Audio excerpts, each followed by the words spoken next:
안녕하세요. 지금 막 아주 긴급한 소식이 들어왔습니다. 이스라엘이 이란을 상대로 대규모 군사작전을 시작했다는 건데요. 작전명이 사자들의 나라라고 합니다. 네, 정말 심상치 않은 상황입니다. 동시에 데이터 분석이랑 AI 분야의 강자죠. 팔란티어의 움직임도 예사롭지 않거든요. 오늘 이 중동의 긴박한 상황과 이 기술 기업 팔란티어와의 연결고리 이 부분을 좀 깊게 파헤쳐 보겠습니다.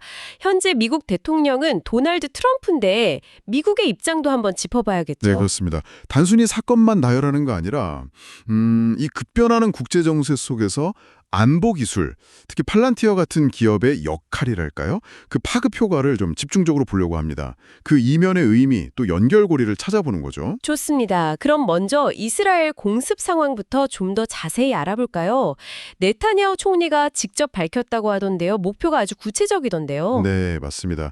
이란의 그 핵심 우라늄 농축 시설 있잖아요. 나탄제 핵시설.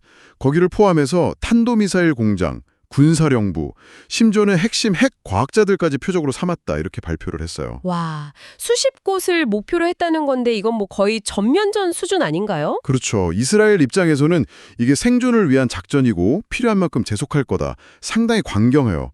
그러니까 단순 경고가 아니라 이란의 군사적 핵 역량 자체를 좀 상당히 타격하려는 의도가 명확해 보입니다. 파장도 바로 나타나고 있죠. 이란은 긴급 최고 안보회의 소집했고 이스라엘은 전국의 비상사태. 네, 맞아요. 양국 주요 공항 운용도 중단됐고 옆 나라인 이라크까지 영공을 폐쇄했으니까요. 정말 그야말로 일촉즉발이네요. 근데 미국 반응은 어떻습니까? 트럼프 대통령이 긴급 강요회의를 했다고는 하는데 미국은 관여 안 했다. 이렇게요. 동맹이긴 하지만 좀 거리를 두려는 건가요? 그렇죠. 아무래도 이게 더 커지는 건 원치 않는다는 그런 의도로 해석될 수 있겠습니다. 자, 그럼 이제 시선을 좀 돌려보죠.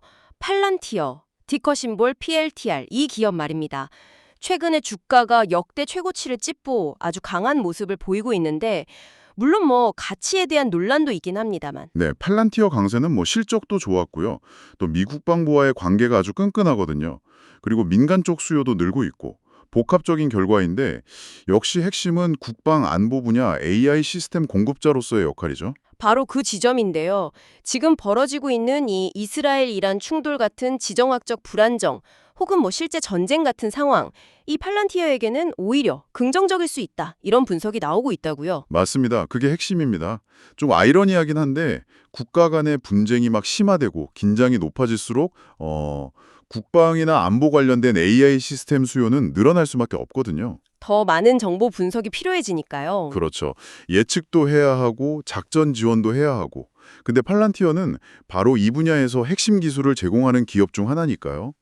이런 국제적 긴장 상황이 기업 가치에는 오히려 긍정적일 수 있다는 시각이 충분히 존재합니다. 그러니까 전쟁이나 분쟁이 심화될수록 팔란티어 같은 기업에게는 직접적인 사업 기회, 흔히 말하는 호재로 작용한다.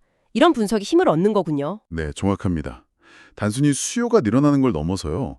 실제 이런 분쟁 환경에서 팔란티어의 데이터 분석 능력이나 AI 솔루션이 얼마나 효과적인지 그게 또 입증될 수 있는 기회이기도 하거든요. 실전에서 성능을 보여줄 수 있다. 그렇죠. 그렇게 되면 기업 가치는 더 높아질 수 있겠죠. 그러니까 지금 같은 국제적 위기 상황이 팔란티어 기술이 왜 필요한지를 역설적으로 보여주는 무대가 될 수도 있다는 겁니다. 정리를 좀 해보면 지금 중동에서는 굉장히 심각한 군사적 충돌이 벌어졌고 이게 즉각적인 국제적 파장을 낳고 있는데 동시에 이런 지정학적 위기가 국방, 안보 기술에 대한 수요를 자극하고 팔란티어 같은 관련 기업에게는 이게 새로운 기회가 될 수도 있다. 이런 흐름이네요. 네, 오늘 저희가 살펴본 것처럼 이제 국제 분쟁과 첨단 기술은 정말 떼래야 뗄 수 없는 관계가 된 것 같습니다. 이런 상황이 단순히 어떤 특정 기업의 주가를 넘어서서 앞으로 국가 안보 전략이라든지 기술 발전에 어떤 영향을 줄지 이건 정말 계속 지켜봐야 할 중요한 흐름입니다. 네, 오늘 저희가 함께 파헤쳐본 내용들이 이 복잡한 상황을 이해하시는데 조금이나마 도움이 되었기를 바랍니다. 어쩌면 미래의 전쟁은 총구가 아니라 데이터를 먼저 겨누게 될지도 모르겠네요. 이 흥미로운 관계 앞으로도 계속 주목해 보시죠.